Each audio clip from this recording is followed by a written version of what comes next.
We are live. Good evening, folks. Thanks for joining us for tonight's special committee of the whole to deal with our sports and entertainment center. Meeting is now in order. Let me ask you to rise with me as we read the invocation. As we come together today, we recognize the great responsibilities laid upon us. Our council will always strive to understand the needs of the people we serve and to use power wisely and well. Our purpose is to establish and maintain a city of prosperity and righteousness where freedom prevails and where justice rules. Let us also not forget those who served our community and who are no longer with us, so that we can continue to do the work we must in their memory. Please be seated. Clerk, you have the roll call. Through the chair, roll call's been taken. Thank you. Members of committee, does anyone have a declaration of conflict of interest tonight? Seeing none, we shall move along. First item on our agenda tonight is delegations. 4 delegations on the agenda tonight. Prior to hearing the delegations, let me remind those in the meeting today of the following rules of decorum as set forth in our procedure bylaw. No person shall display any sign, banner, or placard in the meeting room other than materials that, in the opinion of the chair, are legitimate AV aids necessary to any presentation. Persons present shall use polite and respectful language and shall refrain from the use of language or the making of any gesture that's disrespectful or offensive. All persons addressing council will speak only on the subject in debate and not on any other subject. No person shall applaud participants in debate or engage in conversation or behavior that may disrupt the proceedings. First delegation tonight, Matt Allman, please come forward. Matt, let me ask you to state your name and your civic address, please, and then you have 10 minutes to present to us, inclusive of questions.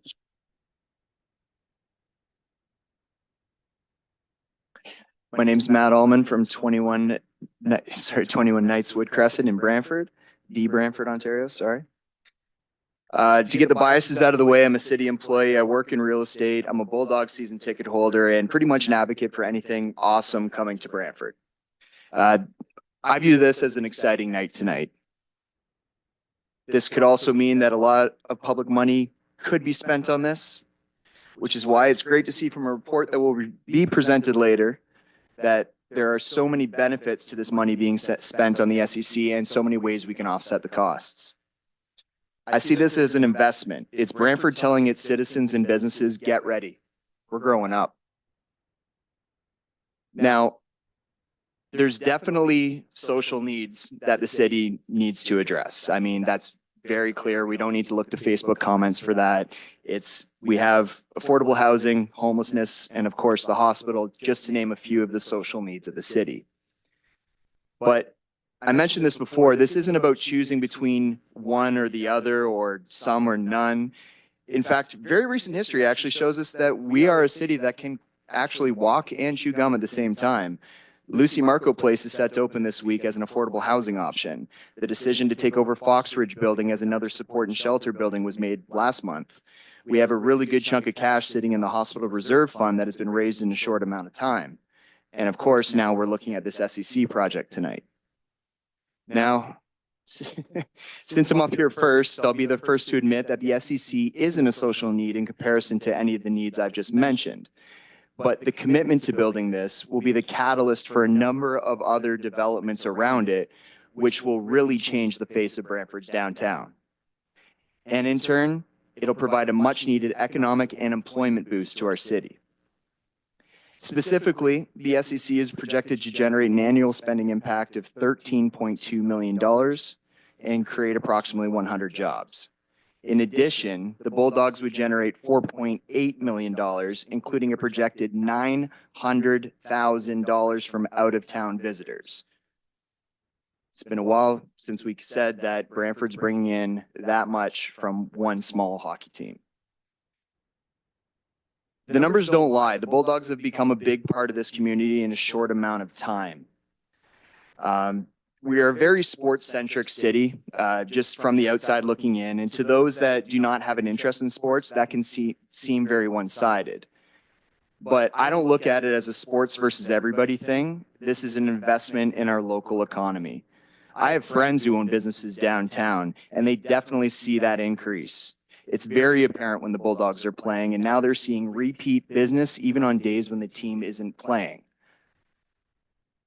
It's not just about hockey, too. The venue will attract concerts, conferences, and events that will benefit these local businesses and make Brantford that destination city. It's also about the community impact the team has made. The Bulldogs Foundation has raised $45,000 for Brant Food for Thought, $100,000 for the Brant Community Healthcare System Pediatrics, $35,000 to Brantford Community Hockey, $8,000 for neonatal equipment at the Brantford General Hospital. They've also partnered with the SPCA to raise funds and generate adoptions. I believe most of that was a direct quote from the report. The tremendous charitable actions of the Bulldogs have benefited a ton of organizations in and around here, including Six Nations Police Youth Program, the Blind Hockey Canada, Girls Hockey, Brantford Food Bank, and many more. We all know that with more people in coming to the area, we're going to have concerns about traffic and parking. In this report that we're going to hear, it seems like our parking concerns should be met. I don't know if anybody's been to a Jays game and took the GO train in, but you literally walk from Union Station blocks and blocks to get to the Sky Dome. And yeah, I still call it that. If you drive in, you know you are in for a slow go as soon as you get off the Gardner, and most likely you're looking for one of the many parking spots located blocks away from the Dome. We plan for traffic and for delays and inconveniences when it comes to going out of town for Jays, Leafs, Raptors games. Realistically, if we plan right, it should be no different here. This is nothing new. Unfortunately, I will say for the people that have lived here for all their lives, even longer than me, they're used to a certain way of life here in Brantford, a certain calmness, a certain quietness. And that is definitely going to get disrupted from time to time with having more people in town and having more events happen. These events also fill the pockets of our local businesses, keeping tourist money coming into the city instead of leaving it. The tax revenues that will be generated from the tourism benefits the city as additional income streams, which eventually can go towards other needs of the city as well. It's kind of awkward. I recognize it's kind of awkward when you prioritize a decision about the SEC before having something concrete in place for, let's say, the hospital. But truthfully, a lot of that wait time is on the province. There are some wondering why we're investigating this before the Bulldogs have even committed to staying. Well, the project hinges on a commitment, and the Bulldogs just need to know what they're committing to. In that line of thinking, I would like to see Doug Ford's commitment to Brantford by promising in writing that kickstarting our hospital plan will be a part of his 2025 budget. Now, if we just heeded the concerns of people that didn't want change in the city, those that want to keep everything the same because this version of the city is the city that they're used to, stop all development, stop all progress. I've seen this viewed as saving Brantford. Save Brantford is the slogan I keep hearing. Unfortunately, if we cater to that thought process, then we won't really have any hope of growing from an economic standpoint. We don't have any hope of attracting new companies, amenities, accommodations, or destination type businesses, jobs with higher paying salaries, increasing the average income here in Brantford. I'm putting a lot on the SEC shoulders right now, but these are all residual effects of having an event space, a building like this. I don't know about anyone else, but stopping all that from happening isn't save Brantford. It's just same Brantford. Maybe it's a typo. I don't know. Again, I want to emphasize the fact that I recognize that there are more important needs than there are more important social needs that the city has. However, as council, your difficult decisions are to figure out how to cater to all citizens and not just a segment of them. Some might say that spending this much money on the SEC would be considered catering to just Bulldogs fans or just sport fans. But again, I think it's about balance and investment in the city. I've also seen comments online about how some citizens view this as a pet project or a legacy project for councillors. And quite honestly, I don't see that as a bad thing. As councillors, you guys are sitting up there doing a full-time job for a part-time salary because you care about this city. You want to make a difference in this city, and so why shouldn't you want to have some sort of legacy or legacy left behind? This SEC would be that legacy. when I look around the Charlie Ward room in City Hall, the pictures of the different councils, some of them predate my time here in Brantford, of course. But you can look at certain councils and say, okay, they were responsible for this, they were responsible for that. If you approve this today, you will be responsible in the actual revitalization of our downtown. Pretty damn good legacy, if I have to say. So I hope by approving this plan, we can kickstart the revolution of Brantford. Let's push forward its economic development. Let's be a future-thinking council, and let's push Brantford into an elite status here in Ontario. I don't know. I love this city. I'm just looking forward to a very bright future here. Thank you. Matt, thank you for that. We have a bit of time left. Are there questions for this delegate? Councillor Van Tilburg, go ahead, please. Hey, Matt, that was a fantastic presentation.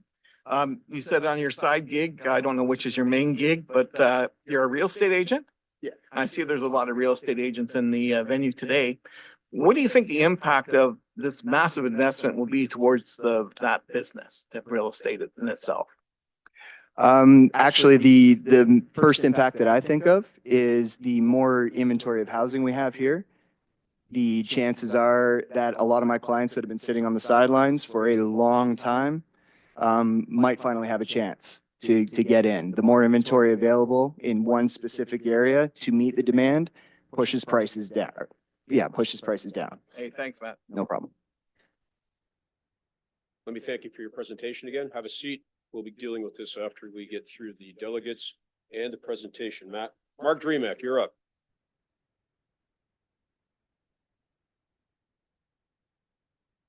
Let me ask you first to introduce yourself and give us your civic address, and then you have 10 minutes, Mark, inclusive of questions. Okay, thank you. Mark Dreamack.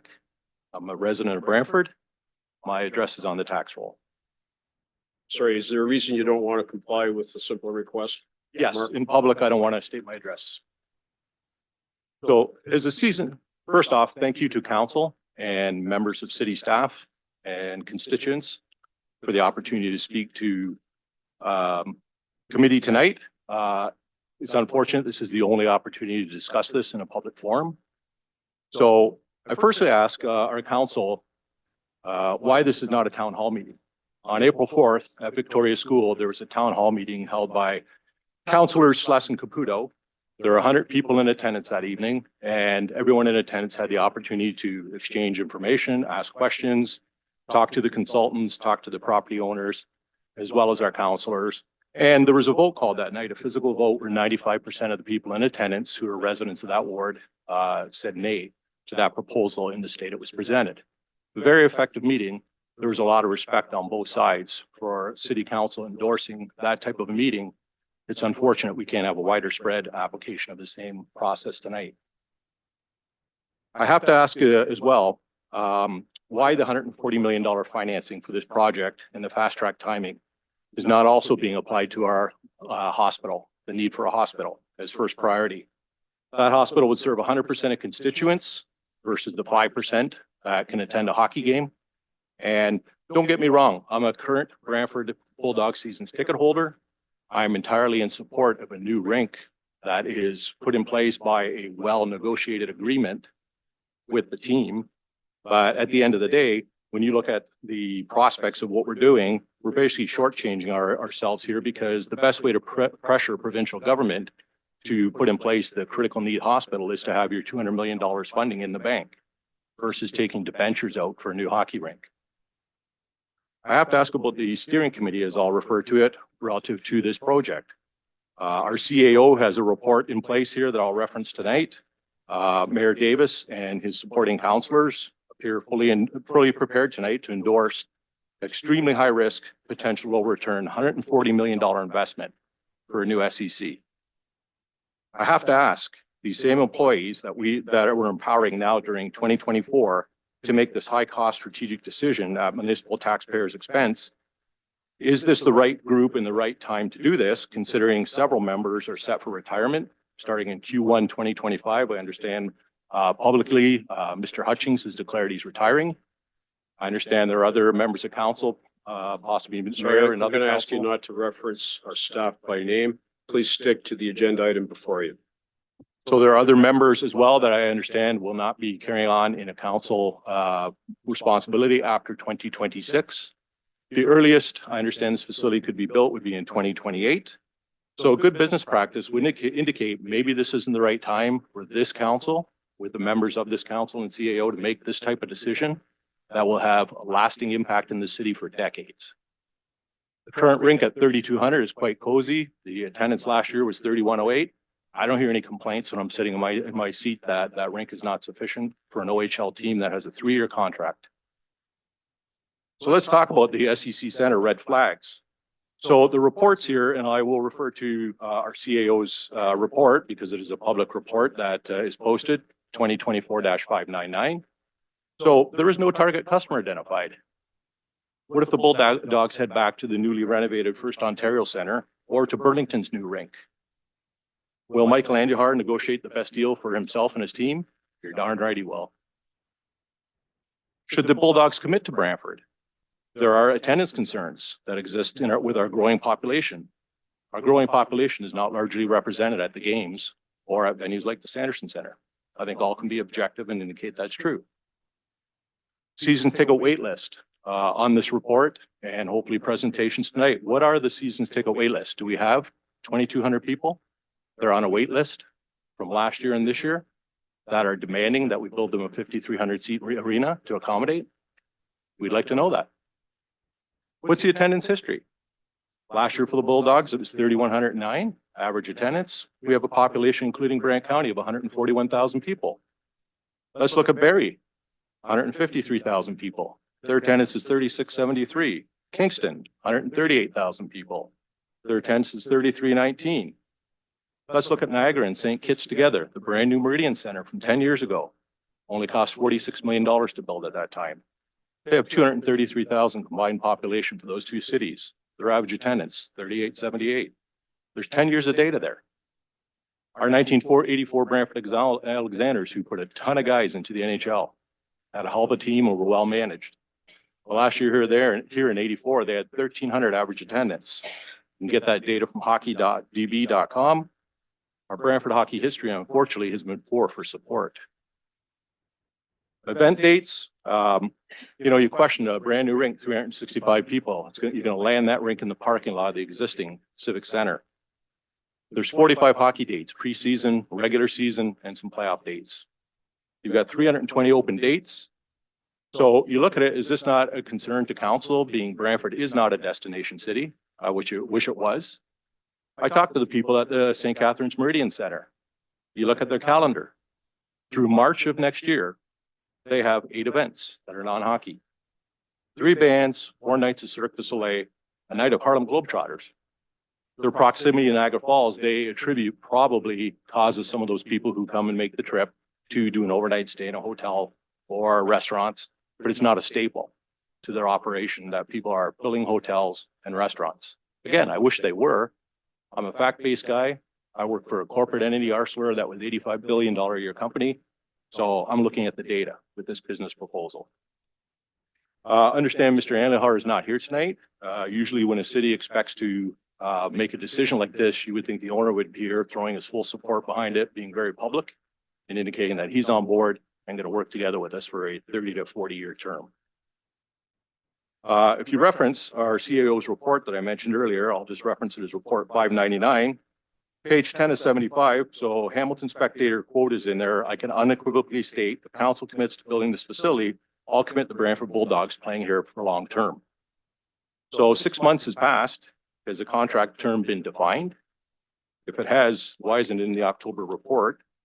And is there a legal agreement that the city has in front of our legal counsel for signing for a 30, 40, 50 year term? Constituents would like to know that. We'd also like to know who's negotiating the deal. Do we have a steering committee from council? Is there a time frame? Because if we're going to kick off a rink tonight, it'd be nice to know that we have a deal with a tenant. Your January 15th KKR report, pages 11 and 12, talks to the Cadillac Fairview Bulldogs Lime Ridge Mall deal. That goes back to October of 2019 when this started. They spent almost a year going back and forth. The Bulldogs were going to contribute $30 million to that new venture, up to $30 million. constituents want to know, are they going to commit the same to Brantford? We also understand that the Bulldogs are going to run the arena at no cost to the city. So Hamilton Council, after doing their homework, determined that the deal in its entirety did not fit for them, and they rejected it.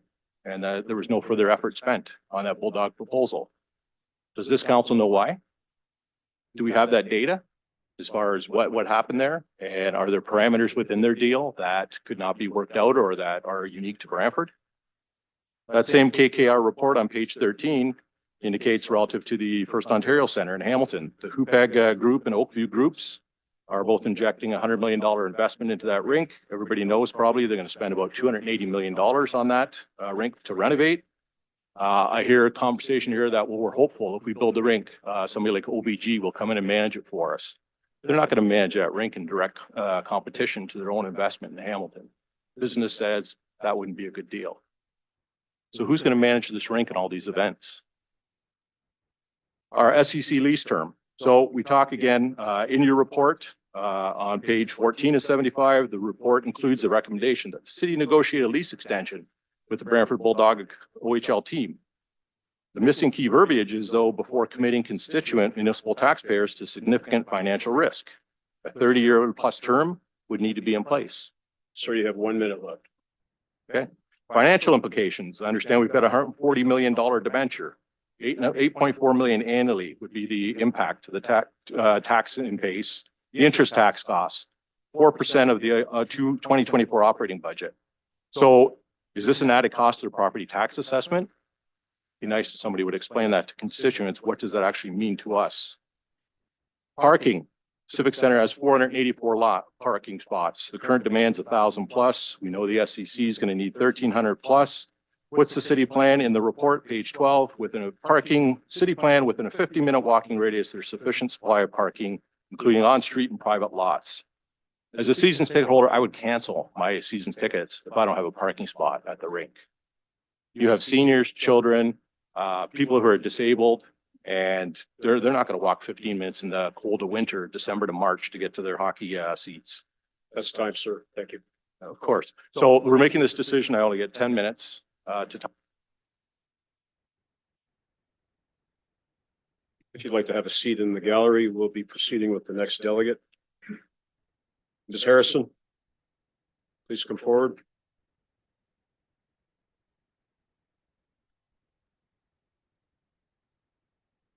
Give us your name and your municipal address, please. Oops. I also don't intend to state my address. I don't feel that it should be public on a YouTube presentation for all to know. And I feel that way for anybody that delegates. We put that information on our delegation form, so you all know where to find me if you want. So.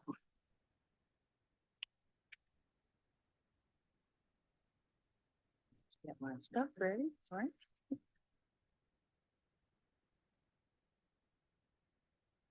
Okay, I've sort of geared my presentation towards a lot of people out there in the community that aren't as well versed on this process that we're going through right now. So a bit of history about the Civic Center. In 1963, the Brantford Label Council just led a drive to raise funds to build the Civic Center for Brantford for the centennial. $250,000 was raised from Brantford residents, and a centennial grant was obtained in the amount of $175,000. And the Civic Center opened in March of 1967. Apparently, the build was done in such a manner that would allow for an easy expansion by simply adding another level for seating. Add to that, we've done some major upgrades to the building already. I wonder if there's potentially a cheaper way to give us all what we'd like. And yes, I'm a hockey fan. So currently, the existing Civic Center has losses of over $680,000 per year, according to the report as prepared for by Mr. Hutchings. The plan moving forward is to keep the existing Civic Center and all applicable losses and build the brand new structure on the same property at a cost of $140 million before any probable overruns, which we all know often happens. The new build is now expected to have further minimum losses of 669,000 per year before any debt service on the $140 million debenture. We can certainly expect that the new home builds in the area that the report proposes could help service the debt with, they will be seriously delayed. Look at Arrowdale and surrounding areas as an example, and basic market real estate information says that there's clearly a lag. There's currently a huge lag in the home sales and therefore also in building starts. How then, if this lagging market continues, will the city come up with $8.4 million to service the debt for the possible multi-years delay? The report also discusses opportunities to lessen the burden of the cost of this legacy project listed in the report, such as 1, proceeds from the sale of the SEC's naming rights and sponsorships. Show me the money. According to the report, there were 5 responses received from expression of interest letters. How much money has been pledged? I think that full and open transparency is vital. Second one, corporate and public fundraising campaign. Again, no money mentioned. Again, are we just hoping that this is successful? 3, proceeds from the sale of city-owned properties in the lower area. Parking garage. Okay. Earl Hague, farmers market, assets that many citizens value and enjoy and have been able to do so for many, many years. 4, contributions from prospective venue operating partners.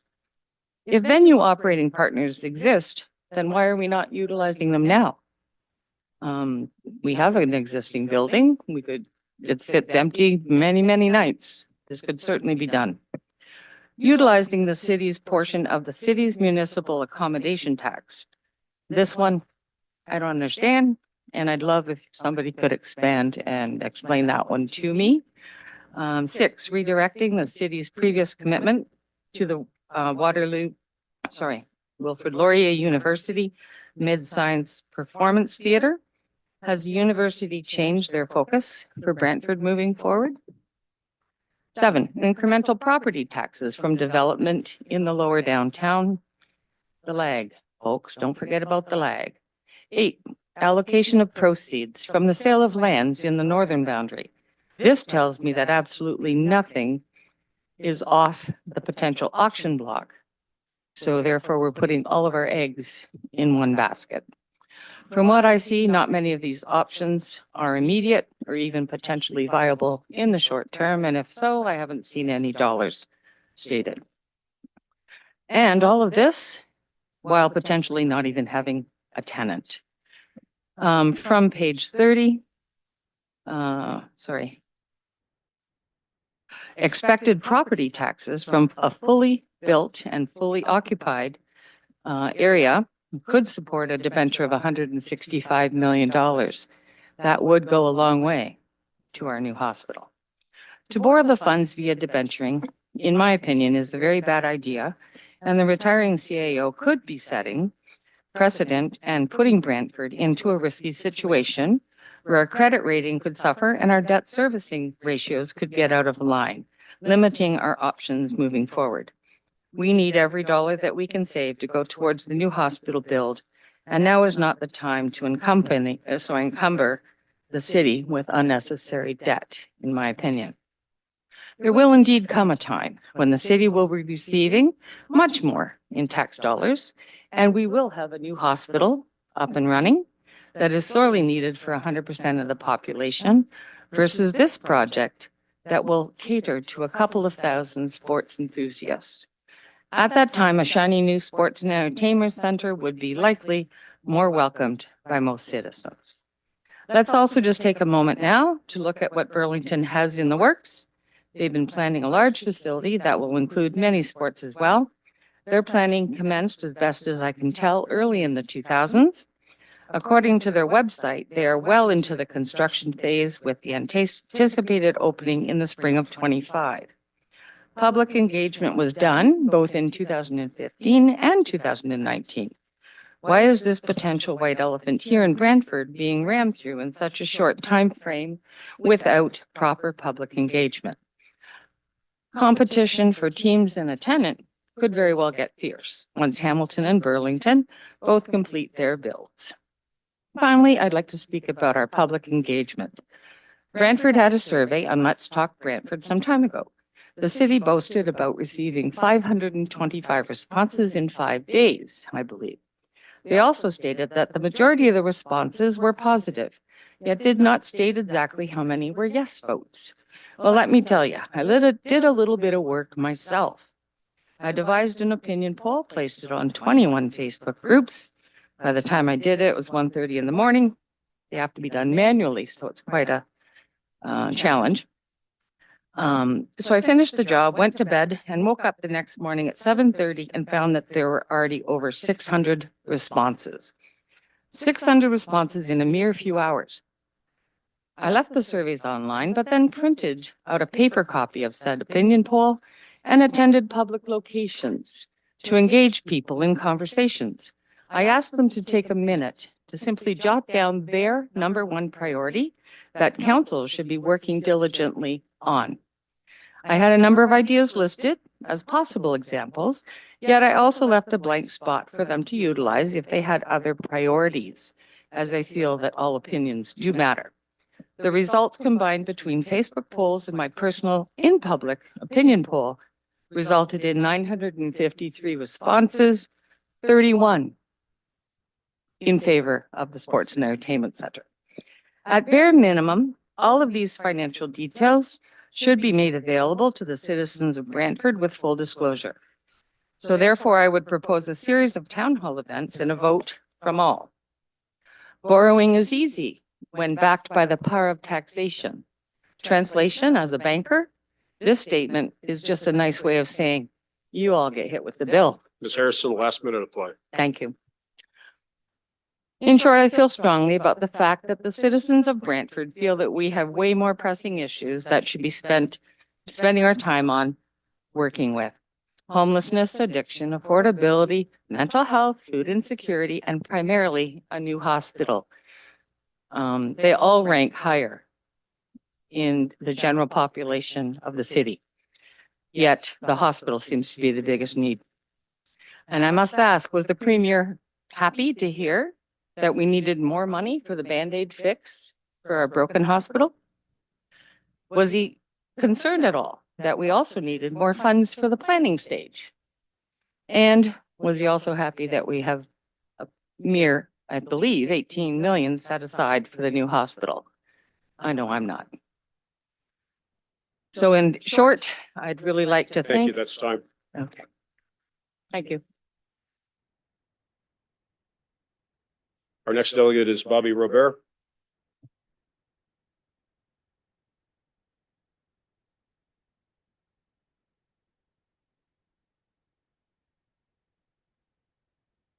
Thank you, man. We will be having this back at council at the end of the month. You're welcome to make another application and come then, okay?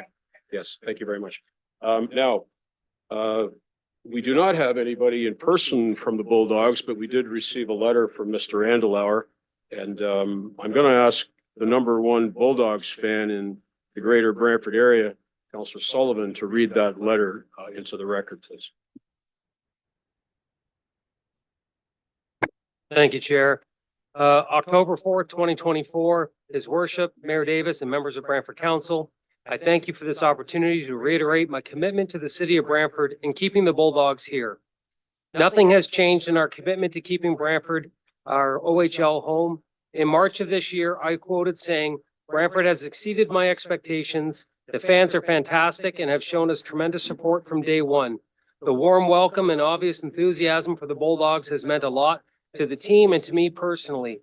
I appreciate and support all the city's efforts, including their commitment to evaluate the feasibility of a new sports and entertainment center. And I can unequivocally state that if council commits to building this facility, I will commit the Brantford Bulldogs to playing here in Brantford for the long term. The Bulldogs are more than just a hockey team. We believe in being part of the community and helping with with the youth, including our partnerships with Brant Foods for Thought. As chair of the Bulldogs Foundation, our board just approved a donation of $100,000 to the Brant Community Healthcare System Foundation to purchase much-needed equipment for the pediatrics department. As the owner of the NHL Ottawa Senators and our OHL Brantford Bulldogs, it has always been important for me to be part of the fabric and future of the cities my teams call home. This is why when I first spoke to Mayor Davis and he mentioned the intention to build an entertainment district, it felt like a perfect fit, and that moving our team here would act as a catalyst for development and community use. The intention of an OHL team is to help develop and grow young hockey players and give them every chance to grow into professional players. I see the role our team in the community the same way. We can be part of the vision and the growth of Brantford's growth economically and with expanding community benefit to all taxpayers. As I said in my first meeting with Mayor Davis and City Council, we will move the team to Brantford and rename the team the Brantford Bulldogs, engrave ourselves and our foundation into the community with the commitment to stay for the long term if the city builds a new arena. I personally invested millions of dollars renovating the Civic Center so we could move here and begin our new chapter of hockey in Brantford. This investment has allowed fans to experience a junior hockey team again, but is only a short-term solution. The Civic Center is not viable for an OHL team's sustainability and future. It has been spectacular first year for us in our new home of Brantford, and with a vision that benefits all involved, we hope and expect to be here for a very, very long time playing hockey and inspiring youth in this great city. Respectfully, Michael Andelar. Counselor, thank you very much for undertaking the reading of that representation from the Bulldogs. We're now on to the business at hand this evening. We're moving on to 4.21. We're going to be receiving a presentation from Ron Badulka, Managing Partner at KKR Advisors, our CAO, Brian Hutchings, and I believe Joel Daniels, Commissioner of Corporate, and Nicole Wilmot, Senior Director of Planning, will also be weighing in to some extent. I'm going to ask the indulgence of this committee to extend our time to 20 minutes on that. Could I have a mover and a seconder, Councillor Samwell, Councillor Martin, to do that? Clerk, if you'd go ahead with the vote, please.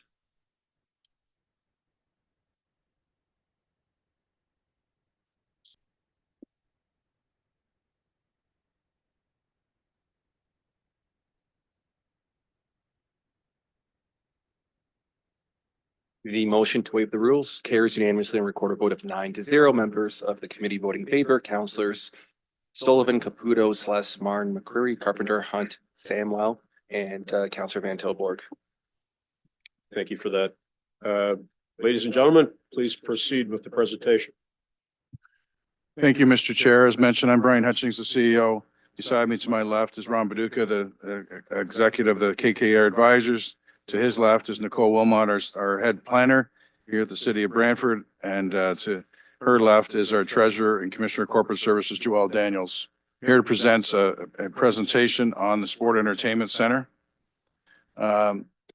Staff undertook a series of tasks to explore the feasibility of developing a sport entertainment center in the downtown Brantford, which include community engagement, public engagement, campaign, identification of the current Civic Center's preferred location, and designated the development of the SCC as a council priority back in January 23rd, 2023.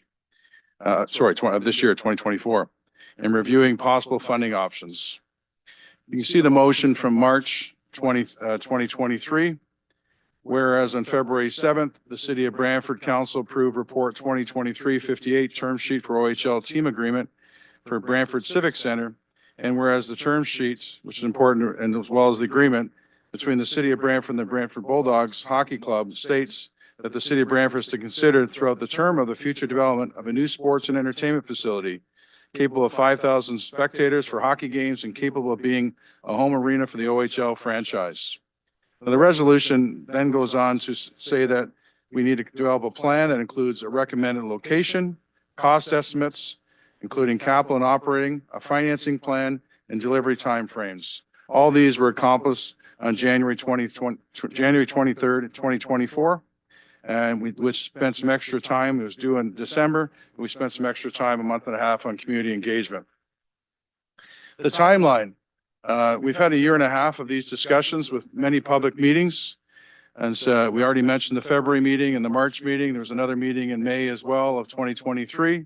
On September 7th, Mr. Paducah came back with a business case assessment that looked at the market, the demographics, the economics, the employment situation here in the city, the development situation, OHL comparators, other sport entertainment centers, sizing discussion, operating revenues, and last but not least, the economic benefits.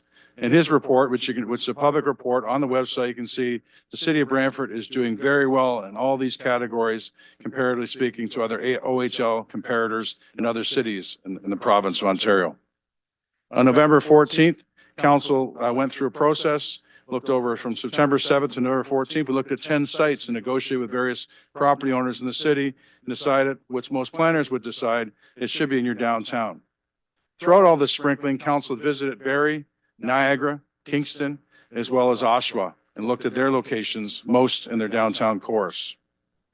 In January 2024, I mentioned staff presented the results of the community business, the business case assessment, which clearly said majority of the SCCs are publicly funded, mostly from municipal sources.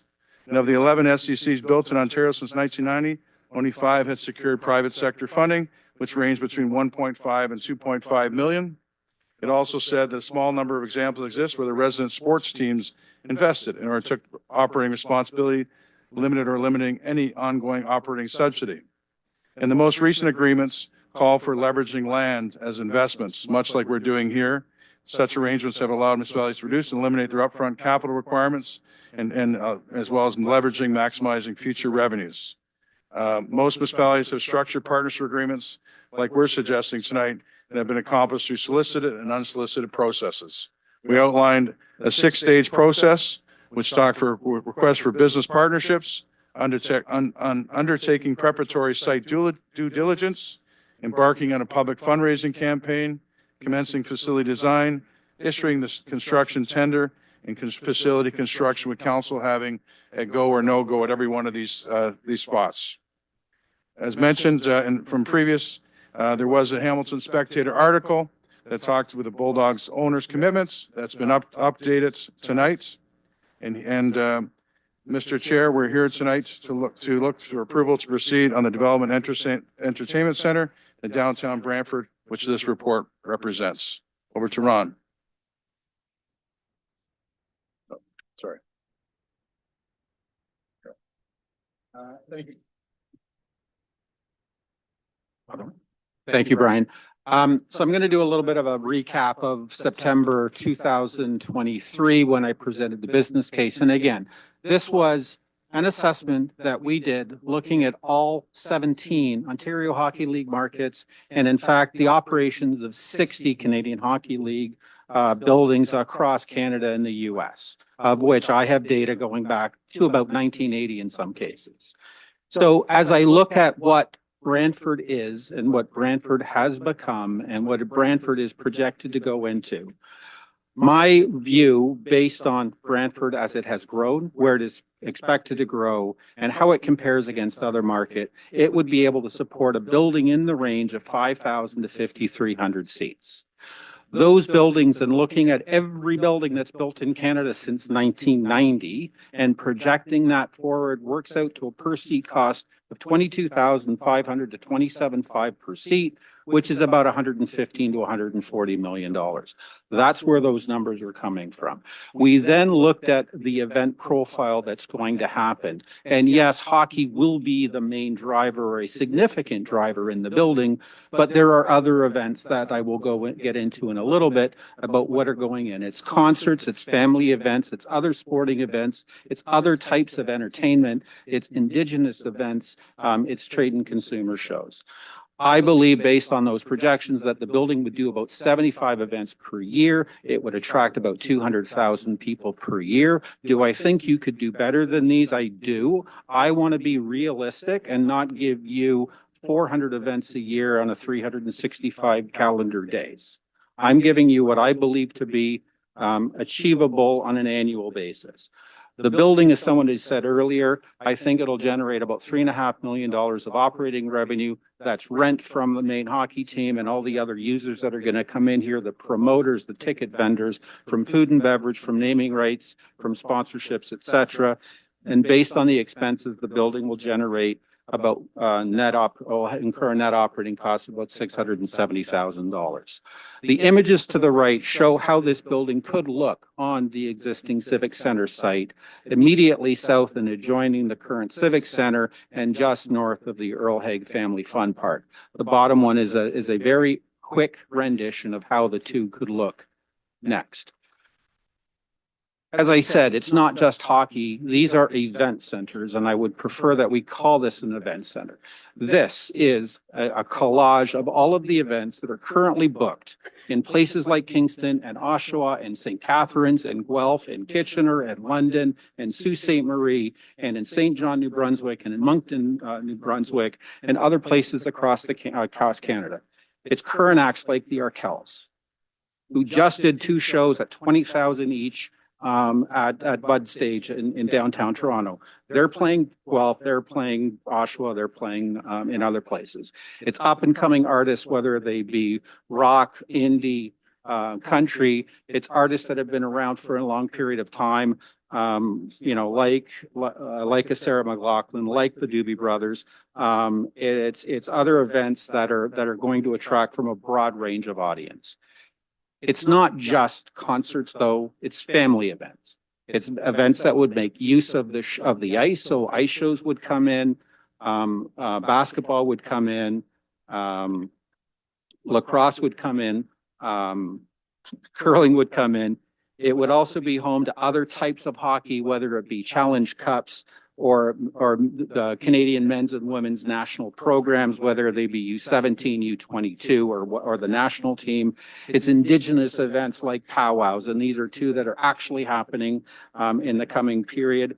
And then finally, there's family shows. It's Peppa Pig, it's Blippi, it's other events where you're going to bring, and it's going to appeal to the entirety of the population of Brantford, not 4,000 fans a game. The recommended financing strategy that we outlined in January of 2024 is premised on 5 buckets. It was premised on going out and securing business partnerships. Those business partnerships are with facility operators. They are with individuals that are looking to sponsor the venue from a corporate naming rights perspective. It's going out and also securing corporate fundraising. And as part of the request for business partnerships, yes, some people were approached about were they interested. Some said no, but make sure you come to me because I want to make a sizable contribution to this building.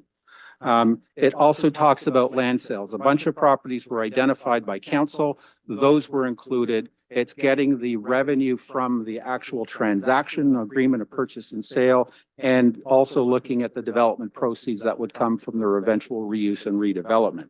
It's also tax increment financing, where you're looking at new development and looking at the incremental tax.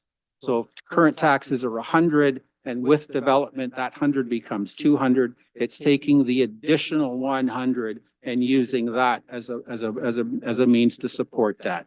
And the final bucket is as it's shown, it's tax awarded debt and reserves. We outline in the report a lower downtown entertainment district. And in this district, there are 8 developments at various stages of approval that would result in about 3,800 new residential units, 122 unit hotel, and almost 250,000 square feet of new commercial space being built. On those sites, current city is currently generating $500,000 a year in taxes. At development, this would generate $9.5 million. That additional $9 million, just under, is the increment that we're proposing to be used to be able to support the debenture financing. This strategy has been used in Ottawa as part of the initial redevelopment at Lansdowne Park called TD Live. It's been used in Moncton. It was used in Oshawa. It's been used in St. Catharines. It's not anything that's new and not anything that's not been tried and trusted in other markets. This is a rendition of what this downtown entertainment district would look like. You can see to the left, you've got Colburn Point, you've got the existing parking garages just above it. To the right of it, you see the casino, you see the existing Civic, you see the new Sports Entertainment Center. And beside it, you see, and I'm going to zoom in so you can see a little bit better, the development that will happen at 50 Market Street and then to the south. And then you can see immediately south of the new Sports Entertainment Center is the Earl Haig Family Fun Park. So what does this mean from a total recommended financing strategy?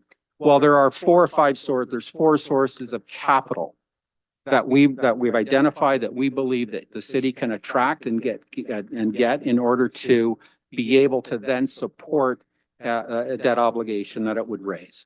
It can generate up to $5 million from a third-party operator who wants to come in and operate the venue.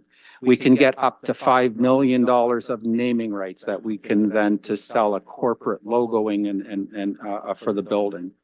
Up to $2.5 to $5 million of corporate fundraising, and then finally $5 to $7 million of property sales. So in total, about $8 to $22 million, low to high end, necessitating a net debenture in the range of $118 to $131 million. And with that, I will now turn it over to Nicole Wilmot.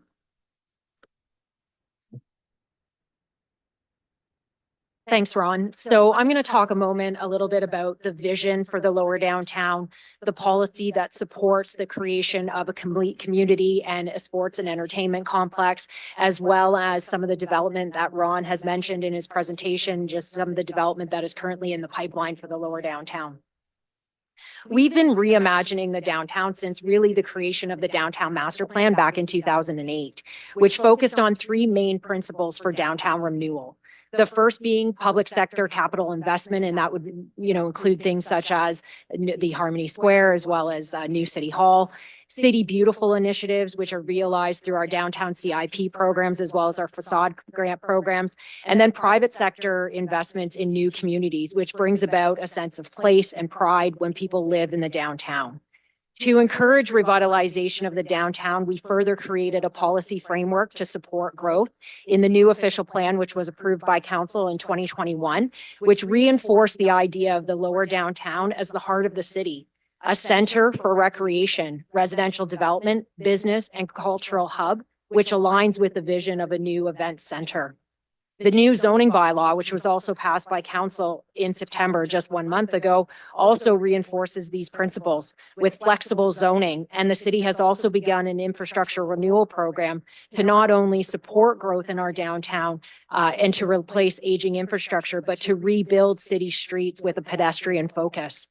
The report before council further builds on this policy and seeks direction to staff to develop the scope for for an entertainment district plan, which will look at strategies to support the transformation of the lower downtown into a vibrant hub of social activity through the blending of arts, culture, sports, and entertainment. In 2022, the province identified Brantford as one of 29 fast-growing municipalities and has recognized this council in approving new housing starts. The official plan designates downtown as an urban growth center where the city shall direct a significant portion of new growth. But it also envisions the development of the lower downtown as a complete community where people can live, work, access services, and recreate. And the images on the right show renderings from the urban design manual and design proposals for new community spaces in the downtown. The downtown is on the cusp of urban renewal. We continue to see a significant private sector investment. There are currently more than 3,800 new units, a new hotel, and over 250,000 square feet of commercial space proposed in the downtown and in various states of approval.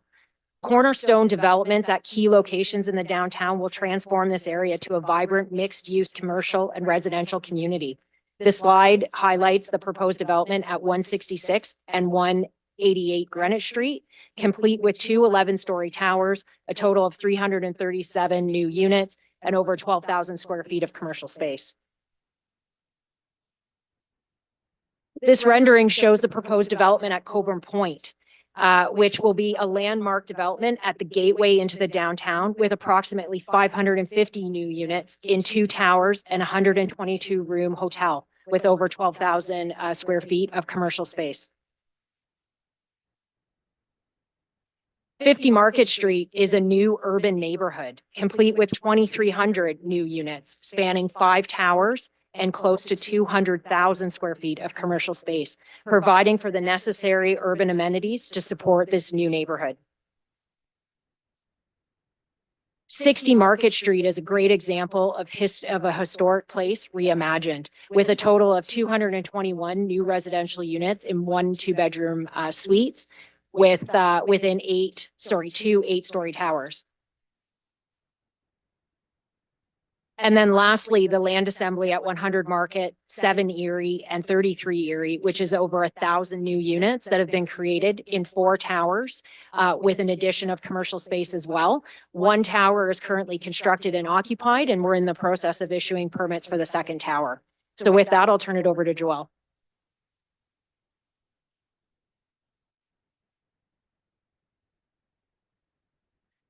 Thanks, Nicole. So it is recommended as part of the financing strategy that the entertainment center be funded from the issuance of debentures. The debt servicing costs would primarily be paid from incremental property taxes generated from the developments that were just highlighted in the lower downtown area. Post-development, these property taxes are estimated to be $9.5 million, and current taxes on these properties are $500,000, meaning incremental taxes would be $9 million annually once fully developed. This level of incremental property tax is sufficient to pay the annual servicing costs of $8.5 million annually on a $140 million debenture.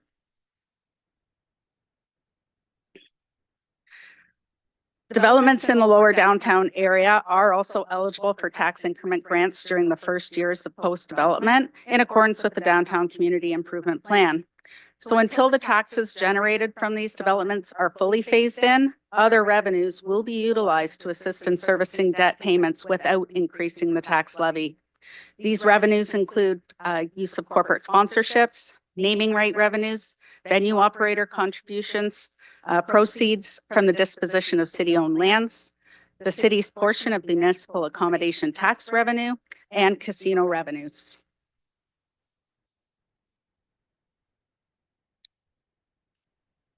After year 8, it is anticipated that incremental taxes alone would exceed the annual debt service requirements.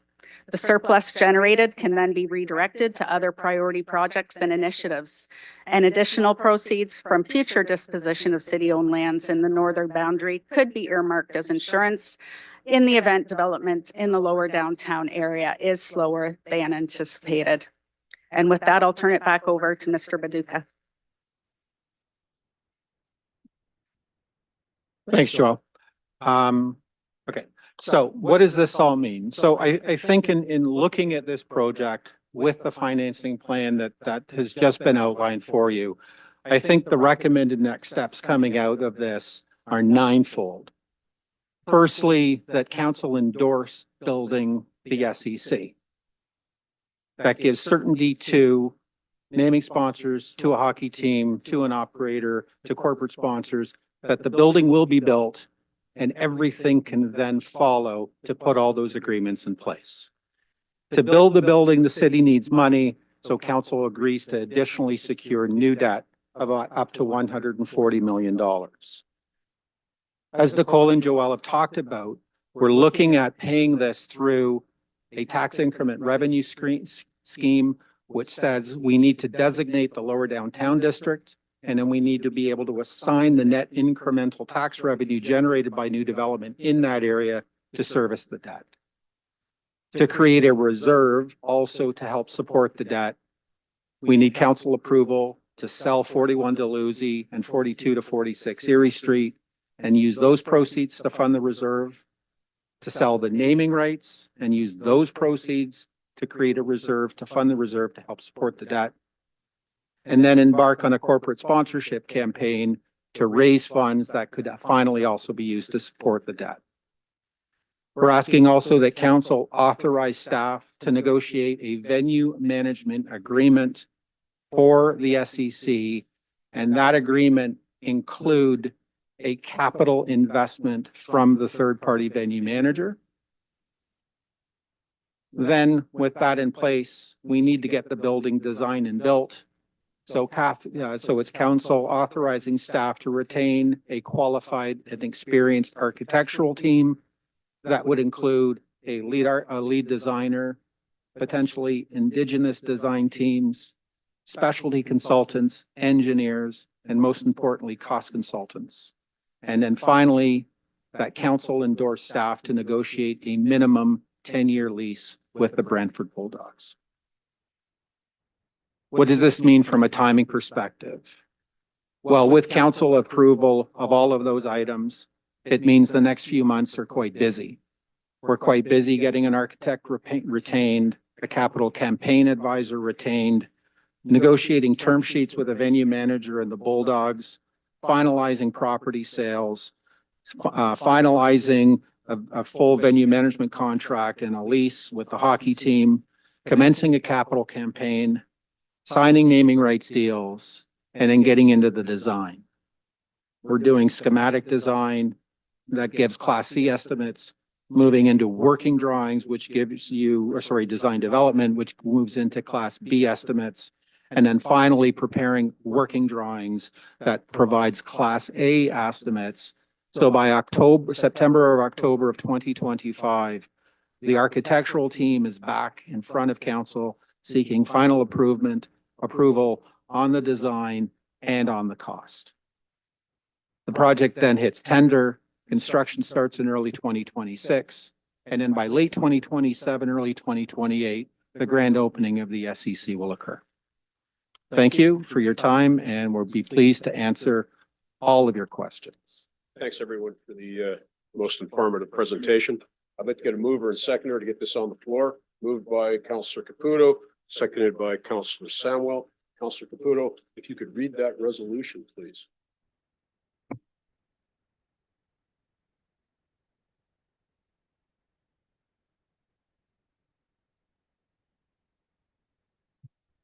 So that report 2024-599 title approved to proceed with development of a sports and entertainment center be received, and B, not notwithstanding the limits established in the finance policy 015 debt management policy, a budget of $140 million be approved for the sport and entertainment center to be funded from the issuance of debentures, and C, that the necessary financing by law presented to city council for adoption, and that D, that staff be directed to proceed with competitive procurement processes for the following services.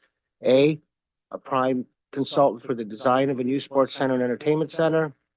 B, consultant to undertake a corporate sponsorship campaign. E, that the CAO and acting delegate, city treasurer, and the manager of purchasing be authorized to reward the contract and sign the necessary agreements with the successful consultants identified in clause D. And F, that staff be directed to return to council with a detailed design prior to proceeding with the competitive bid process for the construction of the center. And G, that staff be directed to report back to council by Q4 2024 with options to create a downtown entertainment area. And H, that staff be directed to negotiate naming rights for sport and entertainment center. And I, that staff be directed to establish an SEC reserve to hold any funds received from the sale of naming rights, proceeds from land acquisitions through operator capital contributions, and from a corporate sponsorship campaign. And J, that staff be directed to use the following sources of revenue to service debt payments. A, city portion of the municipal accommodation tax, the redirection of casino funds previously earmarked for a mid-sized performance theater space, incremental property taxes from developments in the entertainment area, use of funds from the SEC reserve established in recommendation I, use of proceeds from the disposition of city-owned assets in the northern boundary, and K, that staff be directed to enter into lease discussions with the Brantford Bulldogs. Councillor Caputo, you have the floor as the first speaker, as mover of the resolution. Go ahead. So I can speak to this without questions to staff? You may use your time however you wish. Councillor. There you go. Well, thank you very much, Chair. Back in the campaign, before this council started, one of the questions that was asked was, how do we rejuvenate the downtown core? And the first thing I said to it was I wanted to bring an OHL team to the city. At that point, I literally targeted the Mississauga Steelheads because I thought that that was a prime candidate to be able to move, because OHL hockey doesn't work in a metropolitan area. And it's been proven that it's not successful in either Mississauga and or Brampton. When the Bulldogs came to us, this kind of fell into our lap, not only because we getting a great team, we were getting a team that has great ownership, great focus, great leadership, and is a perennial winner. And I stated back then that at some point in time between now and their time that they were leaving, that there's going to be a legitimate shot that we have a chance to win a Memorial Cup in the city. I've also stated in the past while sitting in this chair that I've lived in a lot of cities. And in those cities, I've seen a lot of new entertainment centers being built in both Sault Ste. Marie, Guelph, in Kingston, London. And what I saw was a rejuvenation of an area that has always been becoming destitute. And our downtown needs to have an injection into it for us to be able to be a viable option in the future for not only growth, but developers, for future people who want to live here. What is it that we do to try to entertain individuals other than the fact that we currently now have the Bulldogs, and we're at risk of losing them because our current facility is not to OHL standards and does not meet it. It was only a 3-year agreement. So we've had various discussions all the time where we use terms as the taxpayers and the taxpayers. Well, I do listen to the taxpayers. And in my personal vocation, I am open to the public to speak to me anytime they want to come in there.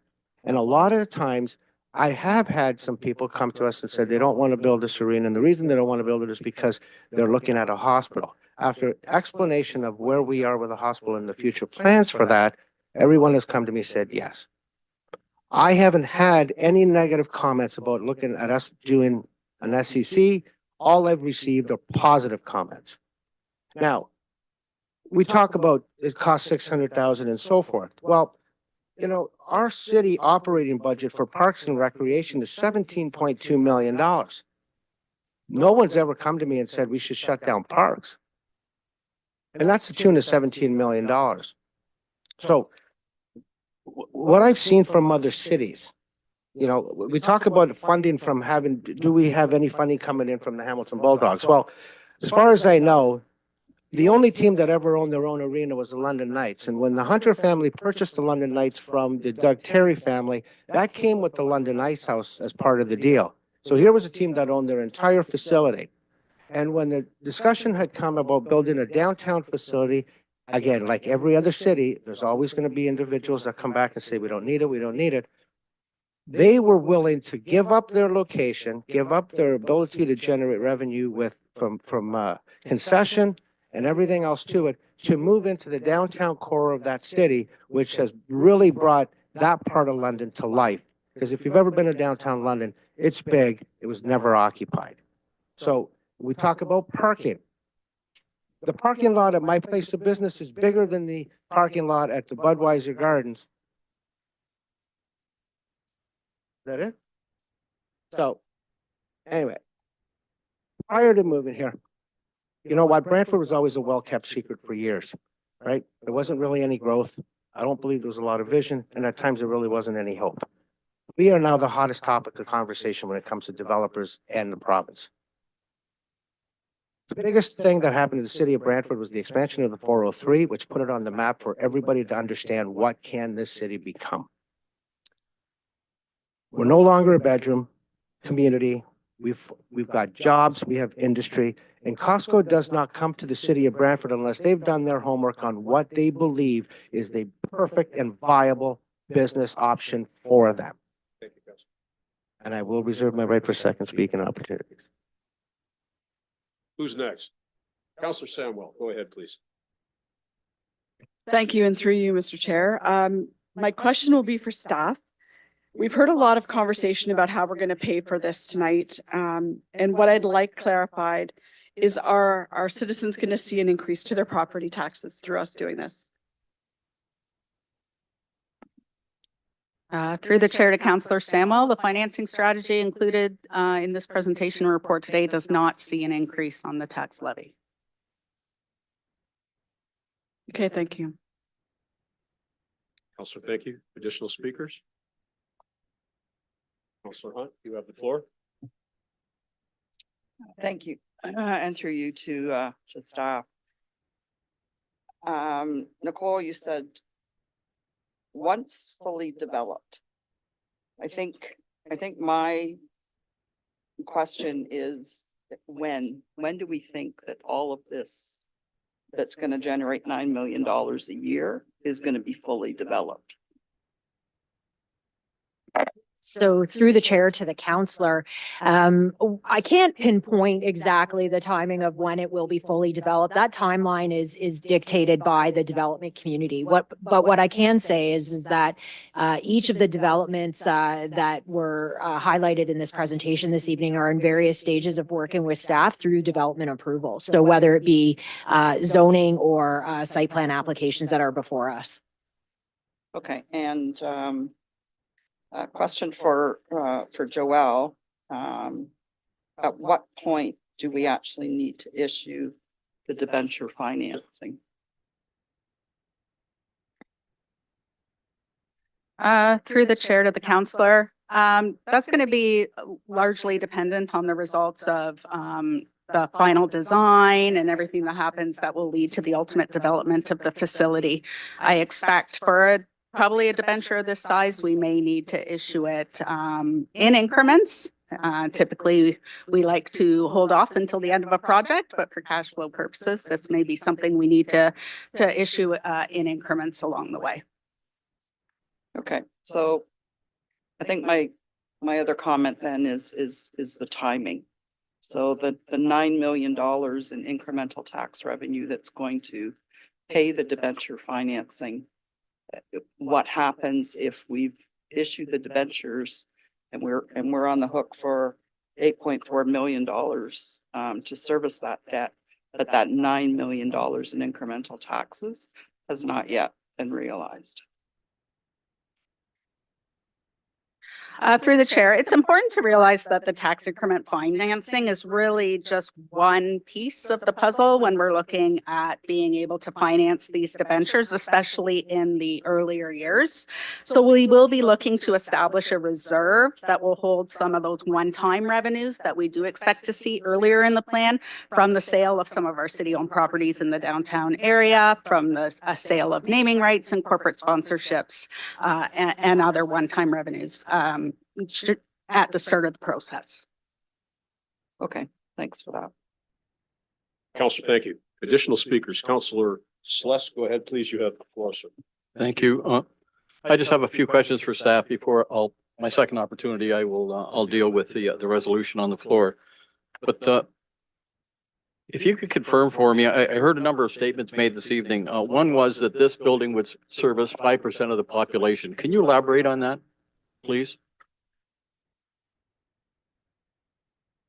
So the building will serve 100% of the population because it will attract events for hockey fans, for seniors, for figure skating enthusiasts, Indigenous events, curling, basketball, other types of family shows where grandparents can bring grandkids, parents can bring other kids, teenagers and young adults can go and see their favorite bands that are coming into town. The demographic spectrum of the events is infinite. It's from 0 to the oldest person in town. Okay, so I guess they were about 95% wrong. Thank you. I also heard this evening that we could save a lot of money, just put a second story on the Civic Center and we're good to go. Can someone comment on that? My engineer's in the back. I'm not sure, but we have looked at the building and structurally it is not feasible to do. That's, it's built in 1967 or finalized in 1967. Done an engineering study and it's not feasible to add another layer onto it. And we know the rink is not OHL standards. We know the washrooms are not OHL standards, and then all the concessions and everything else. So it would take a major amount of investment to make this a rink, and it's not feasible engineering wise. Thank you. Then we're talking about $140 million. That would be the cap on the debenture. It would be up to 140 million.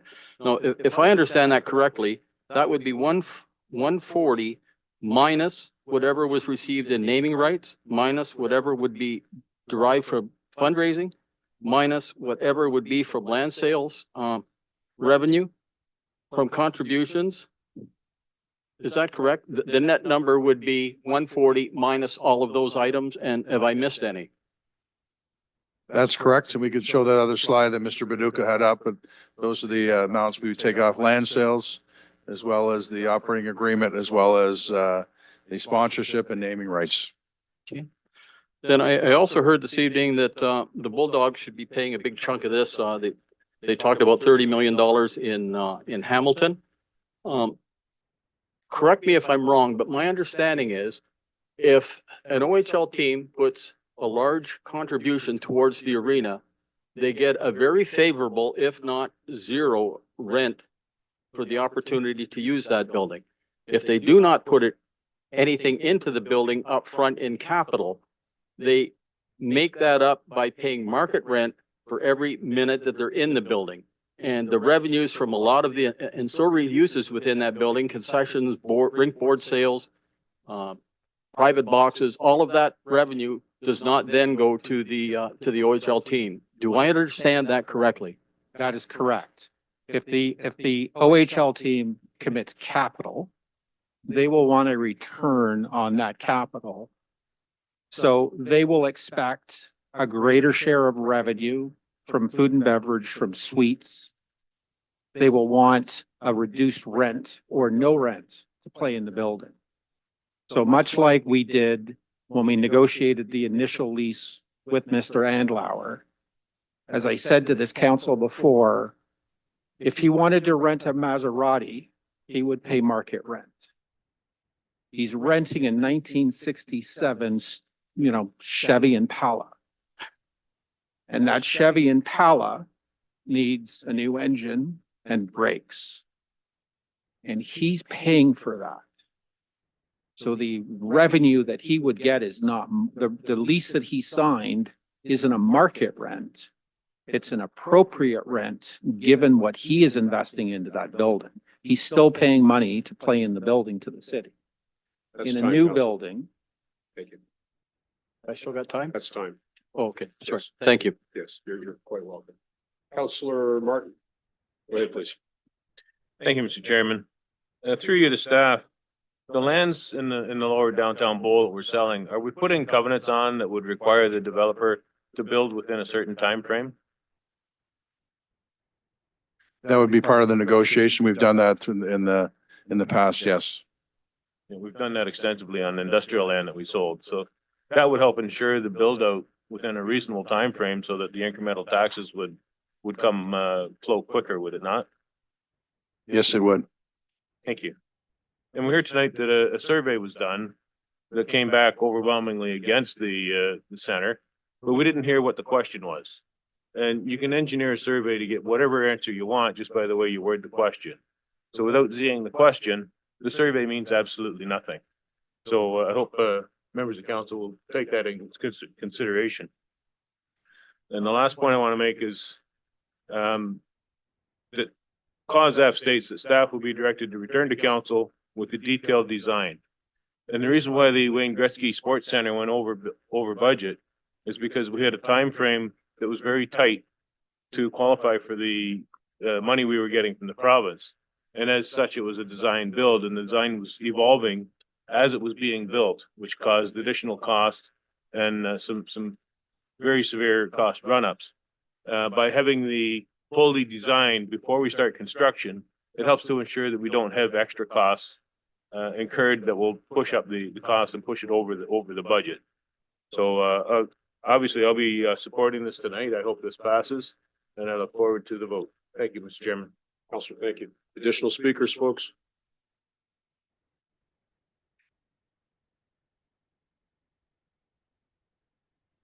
Well, Counselor Celeste, you want to go again? You have the floor. Yeah, I'll take my final opportunity to speak, Mr. Mayor. I'll be supporting this tonight, and I'll tell you why. For me, this is a very historic night for our community, for our city. We're stepping out from underneath what I would call an inferiority complex about ourselves. We've never felt good about ourselves since the 80s when everything kind of went sideways on the city and the farm implement industry went broke. A lot of people were unemployed and we were a depressed area. I think we've grown out of that, and I think we're finally taking our rightful place by doing this with other comparable communities.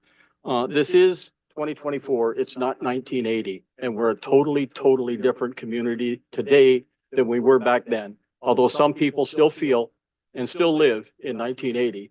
I don't, and I don't think the majority of the people in this city do either. I would like to, thanks to Brian Hutchins, our CAO, the debt servicing charges for this project will not be tapping the taxpayer. It'll be handled by newly created assessment on the building in the downtown. Let's talk about, there's been a lot of talk about the OHL, and rightfully so. They're an economic driver. There's pride in the team. There's pride in our community because of the team. And we've had an opportunity to test drive this at no cost. They've come in, they're here for 3 years. We've seen the result of them coming in. You don't have to be a genius to drive down. I've got seasons tickets, and I think most people in this room have seasons tickets. And there's excitement in that building, and the place is packed and it's loud. I think it's called the Madhouse on Market, and for a good reason, because that's exactly what it is on game days. Beyond that, the players that play on this team are the future leaders in our country. They're well-rounded, fine gentlemen that are playing this sport, and they're out in our local schools constantly talking and being role models to the children in our community. And I don't think you could find better role models. At least I wish they had been here when my children were in school, because these people are someone to look up to. They're heroes, and kids need heroes. There's the Bulldog Foundation. We've heard a lot about that this evening. They're putting in tens of thousands of dollars in this community that otherwise would not be coming into this community, but it's here, and it's here because of the Bulldogs being here. Having said all that, it's not just a sports facility. It's an entertainment facility. And after touring OHL arenas, I think we saw earlier, and they kind of stole my thunder, but what we can expect to see here are the likes of Jerry Seinfeld, Elton John, Cirque du Soleil, the Disney on Ice. It goes on and on and on. And that's where you get your 100% participation by the public, because there's a wide spectrum of things that go on in that building that are not just hockey games. So there's a lot of things going on there that I think are very, very good. So, Mr. Chairman, I'm very pleased to support this evening. I'm not just supporting it, I'm enthusiastically supporting it. And I would hope all members of council would see a vision and a future for this city that includes an SCC. Thank you, Mr. Chair. Well said, Counselor. Thank you very much. Counselor Sullivan, you have the floor, sir. Go ahead. Thank you, Mr. Chair. Just to staff, in the report, it mentioned a minimum lease agreement with the Bulldogs of 10 years. Now, for clarification, that's not what we're striving for, right? We're striving for more than that? Correct. Awesome. Further to that, there was some mention about the hospital. I'm going to bring back some comments back from Bonnie Cam. BCU's president and CEO was here. I asked her straight up, if we had the money right now for a brand new hospital, when could we see the doors open? She said 2035. We're not getting it any sooner than that. Just the way the province runs, the way the program goes, it's not coming any sooner than that. She said the money that we do have put away right now, no community has done this before.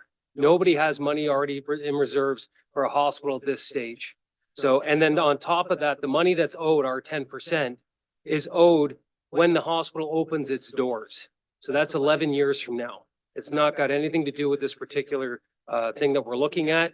And it's also something that's more province driven than it is city driven. Thanks. Thank you, Counselor. Counselor Samwell, I believe I saw your hand up for a second opportunity. Go ahead, please. Thank you. And through you, Mr. Chair.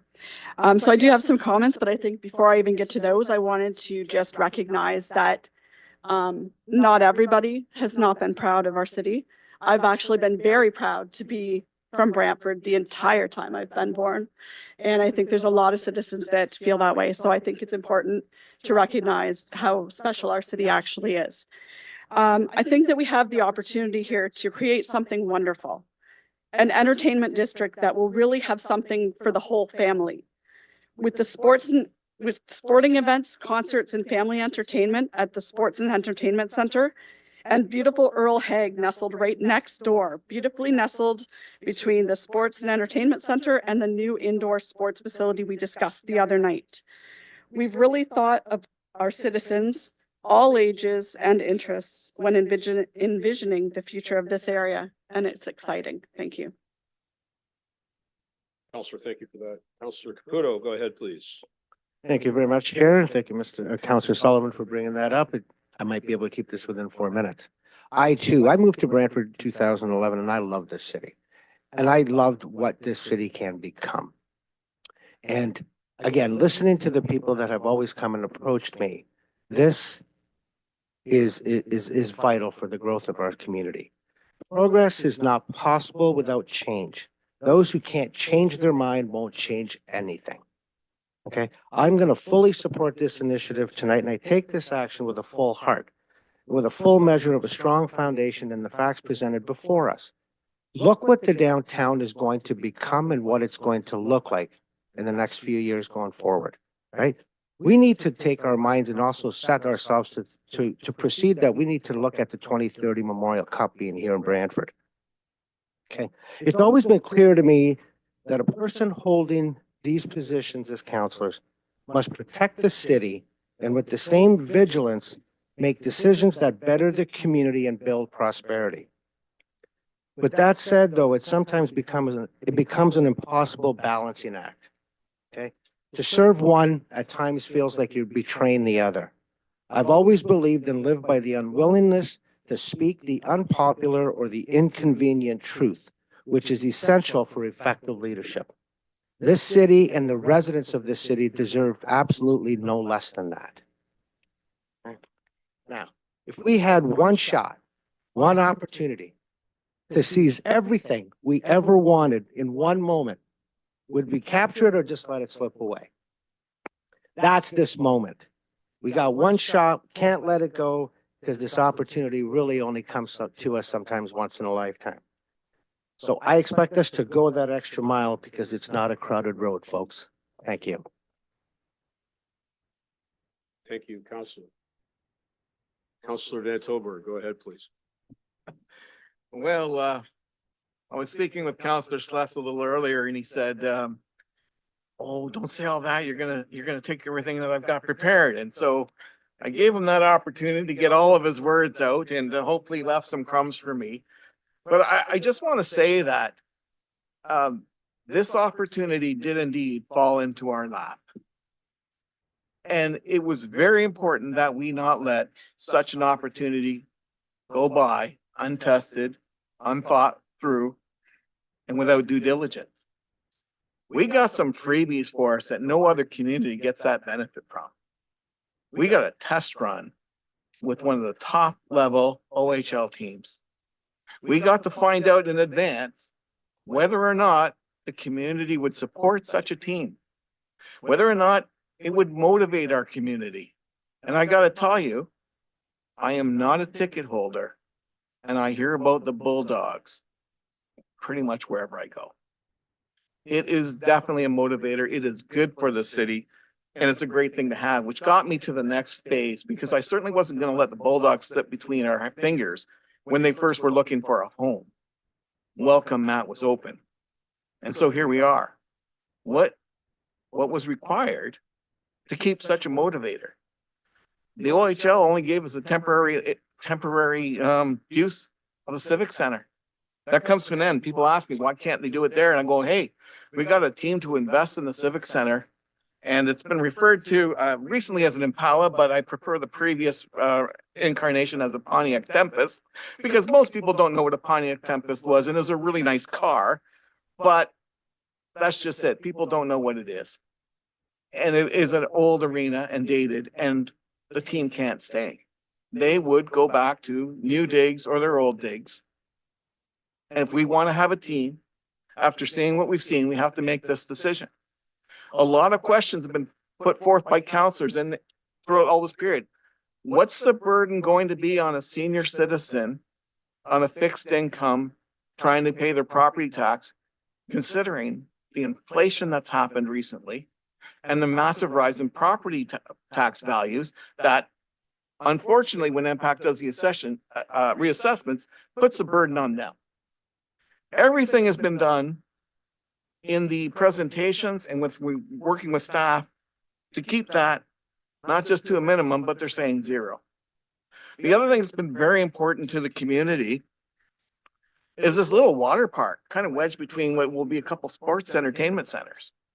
Very important. They didn't want to give away this area where their kids play and where their future children will play and their grandchildren will play, just so that we can spend $150 million for a hockey arena.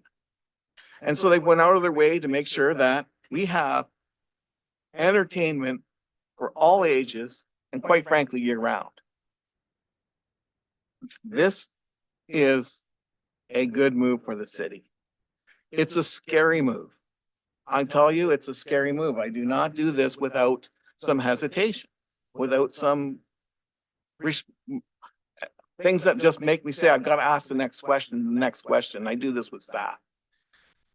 3 seconds.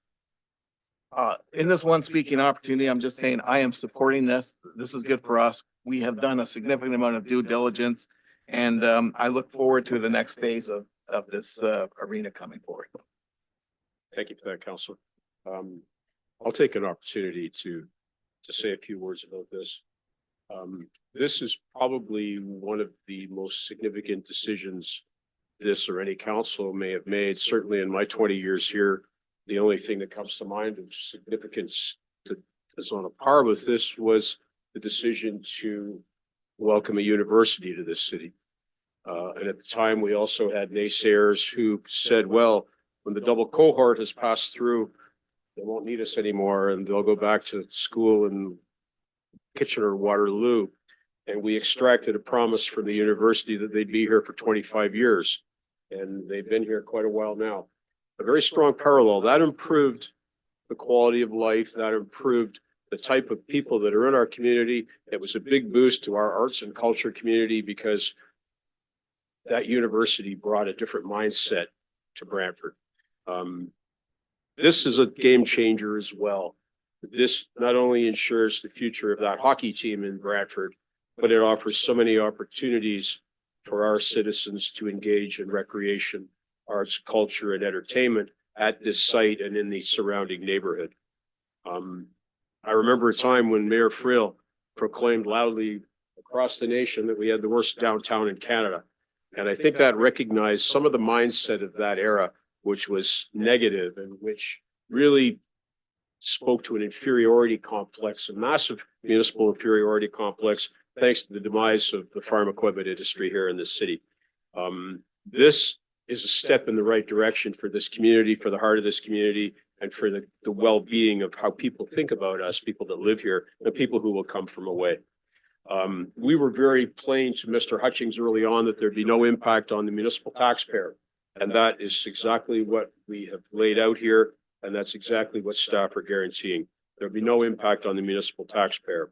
Why are we building beside the Civic Center? Well, because it makes good sense to operate both those facilities on the same piece of property, maximizing the staff who could look after 2 facilities. We did look at other locations. They were found wanting. As it was said earlier, there's something for everybody in this. Not only does it guarantee a hockey club here for an indefinite period of time, but it guarantees that you can take your grandkids to see the Wiggles or Peppa Pig. God bless them. I've enjoyed that excuse for many years and don't have it anymore once this is built. I hope that we will see tonight a unanimous decision here. I look around the room and I see a lot of friends here who I encounter at the hockey games when I'm there, and some folks who are very big fans of the Brantford Bulldogs. That is an important part of what's here tonight, but it's only the key to this success of the Sports and Entertainment Center. So having said this, I'm going to look around the room again to see if we have any other second time speakers. I believe Councillor Hunt, you had requested to speak again, and Councillor Sullivan. Councillor Hunt, please take the floor.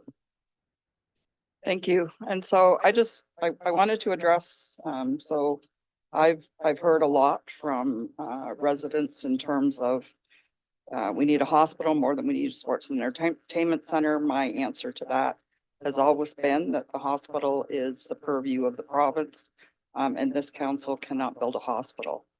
As Councillor Sullivan said, even if we had the money, we still wouldn't be getting it until 2035. I think my biggest tipping point was that the taxpayer of the city of Brantford does not have to pay for a sports and entertainment center. And I think I want to thank our CAO Hutchings, Ron, Nicole, Joelle for your presentation today. I think we've outlined that the taxpayer will not be paying for the sports and entertainment center. And that is probably one of the most crucial tipping points when I've been talking to people, is that it will not affect your property tax bill. So the taxpayer is not funding sports and entertainment center. And for that reason, I will support this before us tonight. I myself do not hold a Bulldogs ticket because I cannot see the Bulldogs.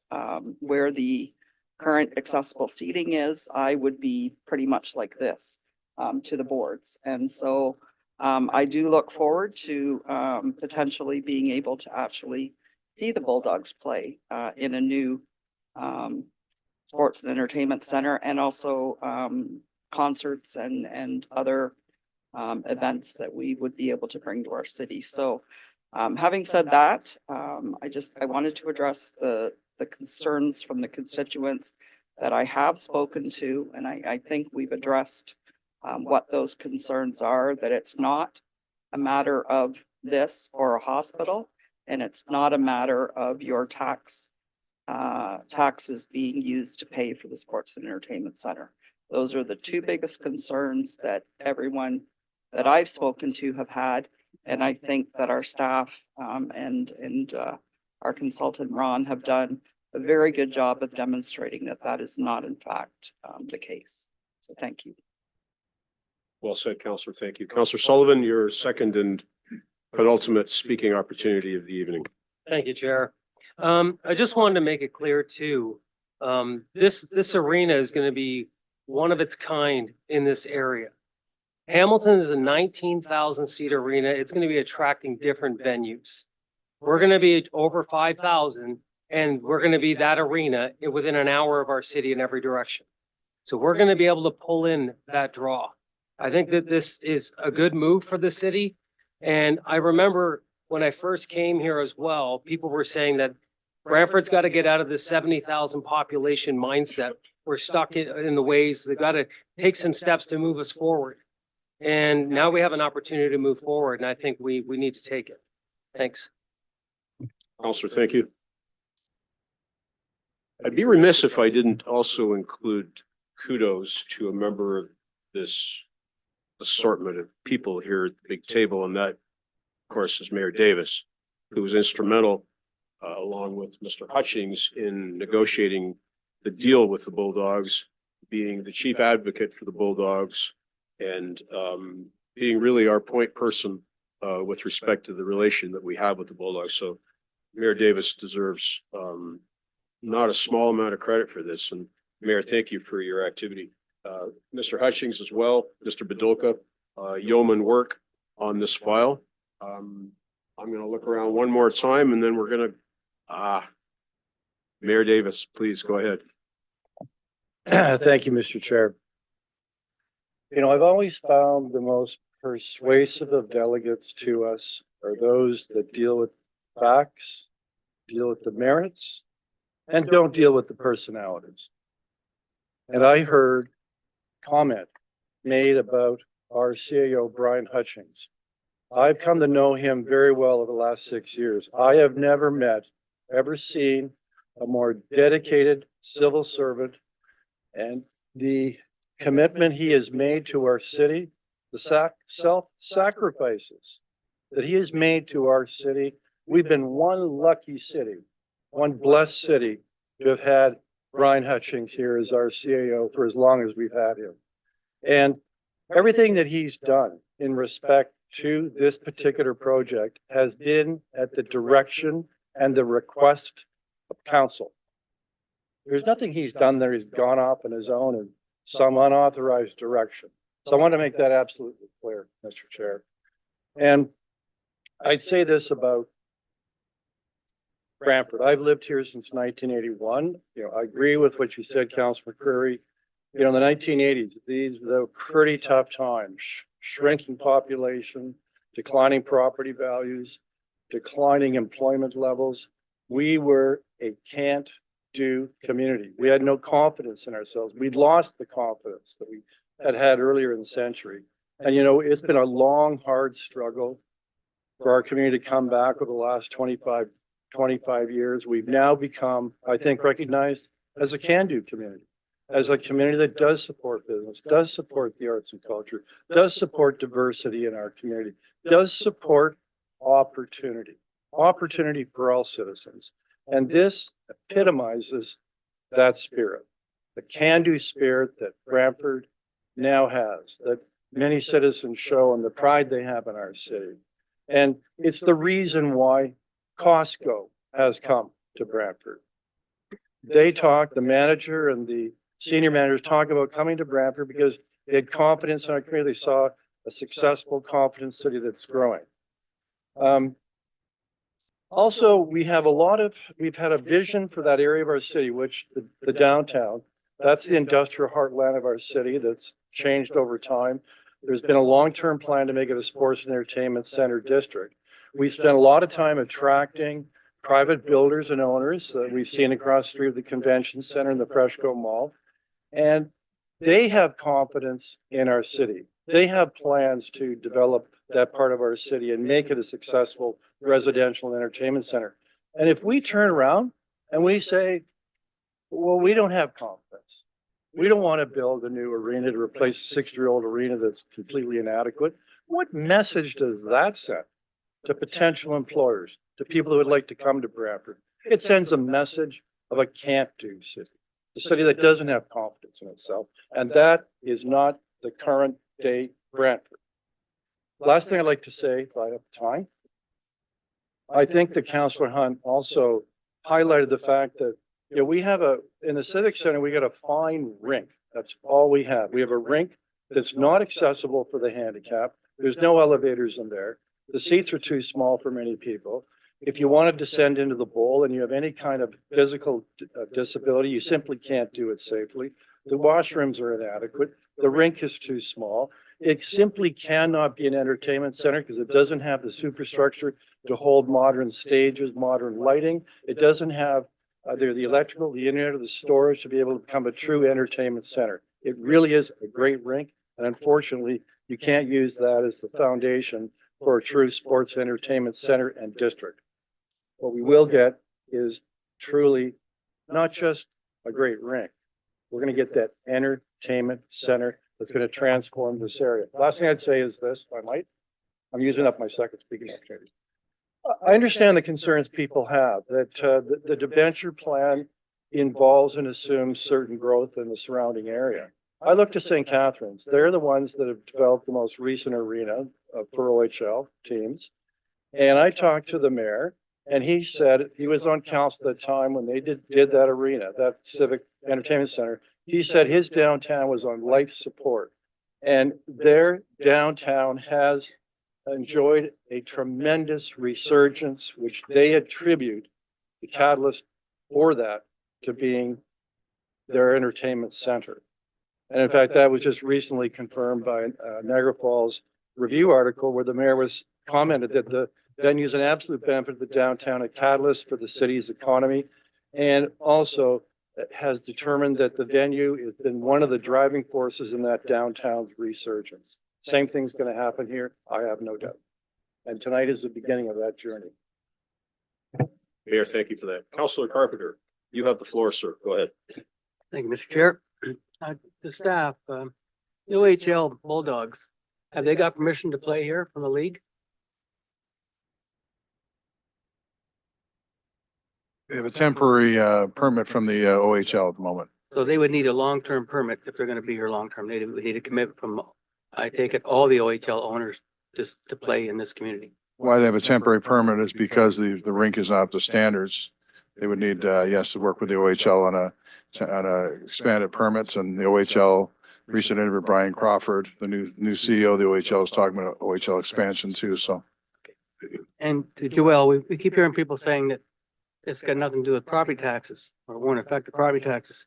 Are we not talking, when we talk about incremental taxes, are we not talking about property taxes?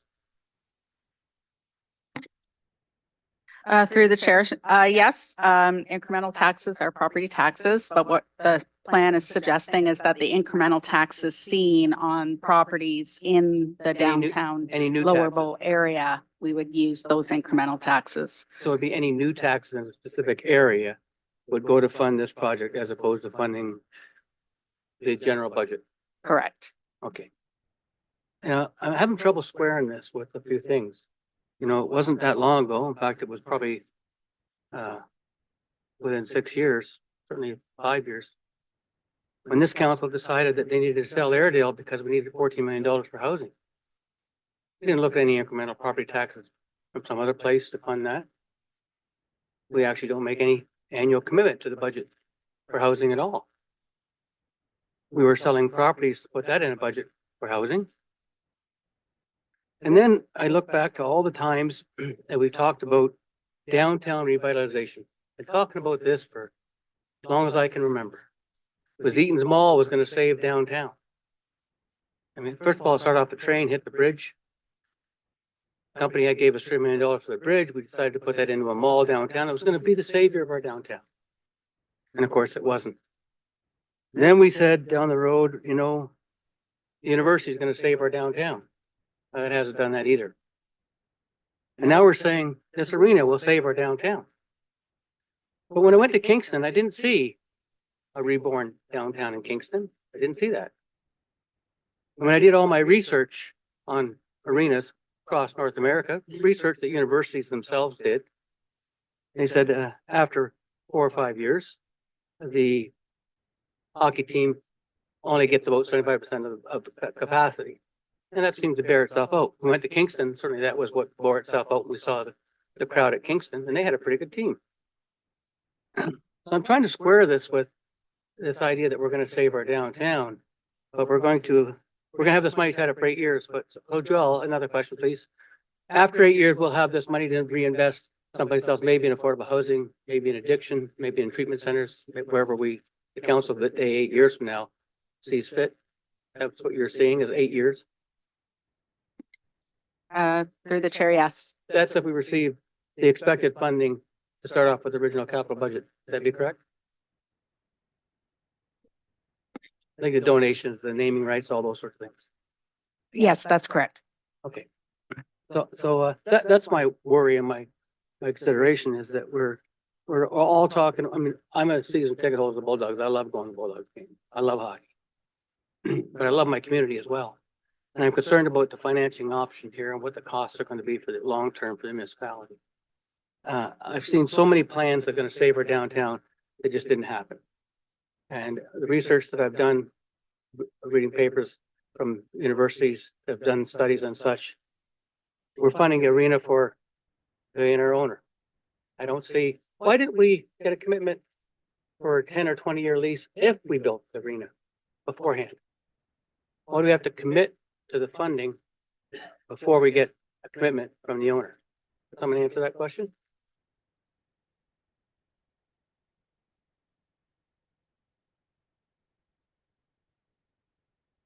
The owner has stated since April that if we build arena, he will stay in a long-term lease. So he's looking to see if the city makes the commitments at that point in time. We don't have anything. Counselor, that's time. We don't have anything signed. Okay. Hold it down for a second. Counselor Martin, go ahead. Thank you.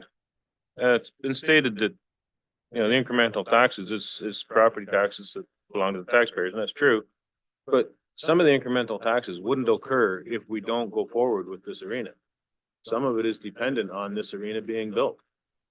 So in order to get those incremental increases, we have to build the arena. So it's only logical to apply those incremental tax increases to the venture for the arena. So instead, we don't do anything for affordable housing. That's not true. We've dedicated the taxes from the Airedale properties, once they're built, to go into a housing reserve. So that's property tax revenue that is going into a housing reserve instead of into the general revenue coffers. So the suggestion that we're not doing anything for affordable housing is absolutely false. And there's different ways of utilizing property taxes, and this is just two. One is dedicated taxes for housing. This one is incremental taxes for an arena. We also do incremental taxes to rehabilitate brownfield sites. Because if the brownfield site isn't rehabilitated, it sits there as a blight on our society. And I've always been in favor of getting brownfields redeveloped because we need the taxes from that redeveloped land to help keep the city funded so that we don't have to increase property taxes on the residents. So all these things, when you work together and look at it properly, it's the right way to go. I keep hearing a voice over there, Mr. Chairman. Do I have the floor? You have, I didn't hear it, Counselor, but I'll accept your word that you heard it. Yeah. I know you don't hear voices in your head. Not usually, but when I do, they have some good ideas. No, but seriously, this is something that staff have put together an excellent financing plan that'll allow us to build this without impacting the property taxpayers of this community. So it's a win-win-win. We get a high caliber OHL team come to Brantford. Hamilton's loss, our gain. I'm very thankful for that. And we get a new sports and entertainment facility at no cost to the property taxpayer.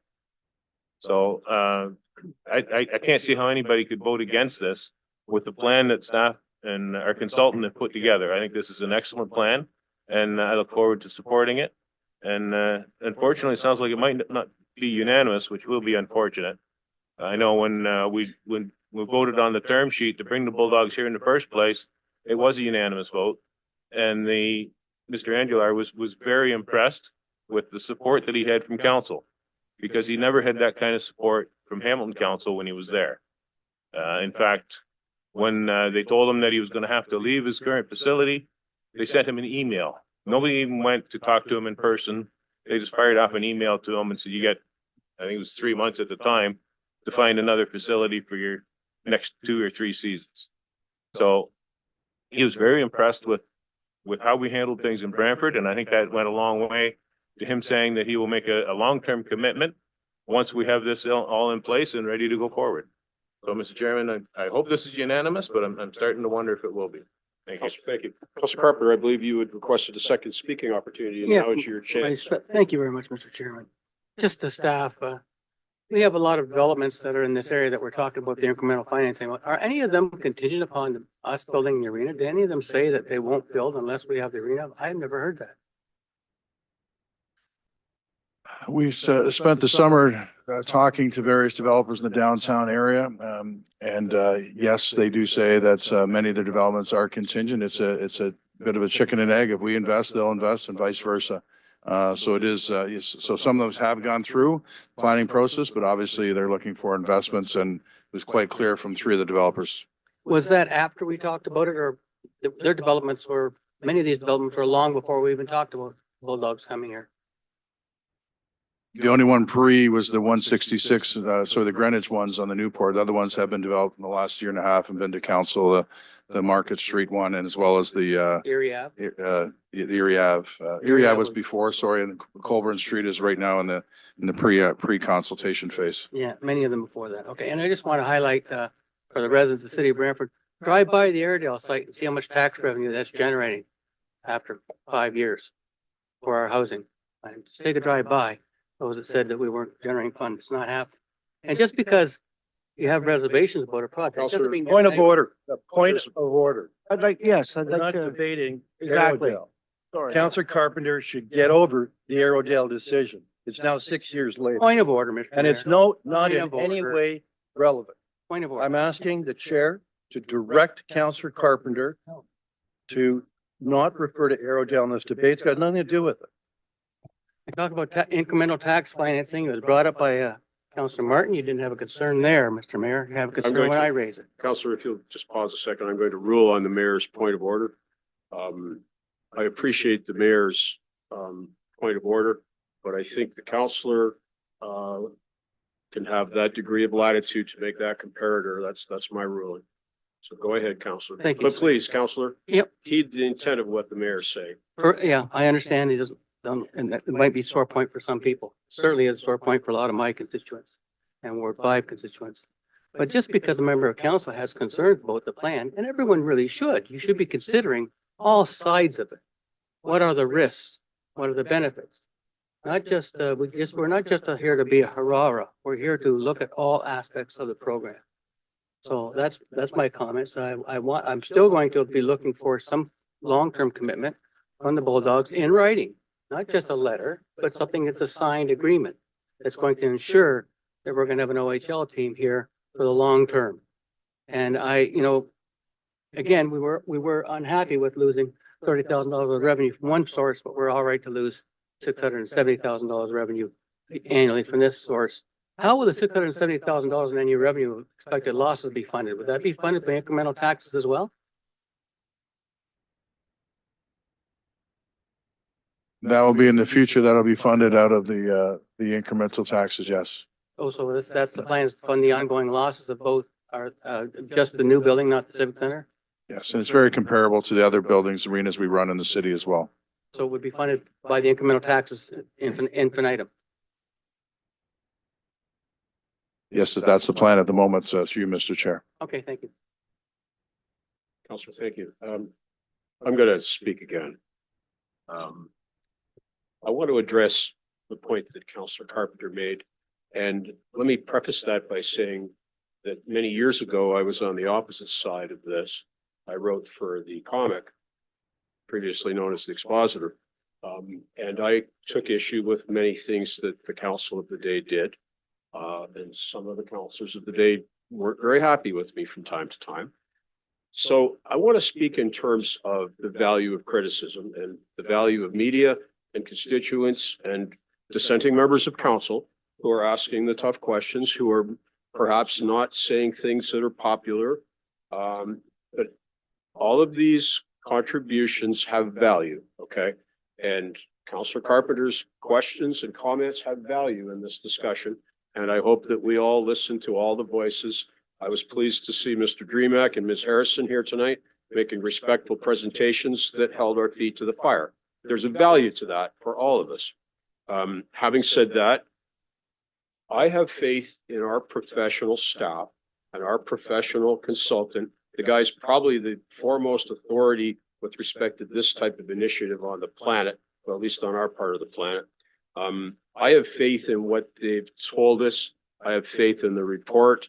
Do we have some trepidation? Sure. You know, we had trepidation when the university wanted to come to town. We have trepidation way back when, for some of you who were on council at the time of the casino discussion. Sure, this is the biggest ticket item that we will ever have built in Brantford. And if there's not some underlying, golly gee, what if in each of our heads, I'd be very surprised. But as I said, let's have faith in the professional opinions that we've got here, the volume of work Mr. Badolka's done, Mr. Hutching has done, the supporting staff that it's done on this project. I think on balance, this is the right thing for this council to do. And I have faith that this is going to pass tonight. And I hope that folks will not single out any member of council who may dissent from that, because that's what we do here. We don't have to agree on everything. There's times when each one of us has dissented on an opinion here. So let's be respectful of all those opinions. And having said that, I'm going to ask the clerk to go to the vote.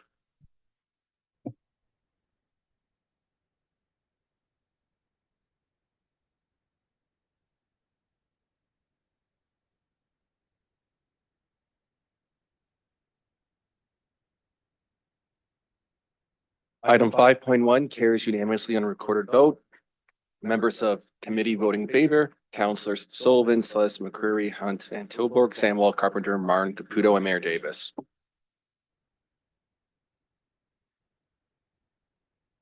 Members of council, we've done good work here tonight. Members of the public, thank you for attending. No notices, and we are adjourned and done for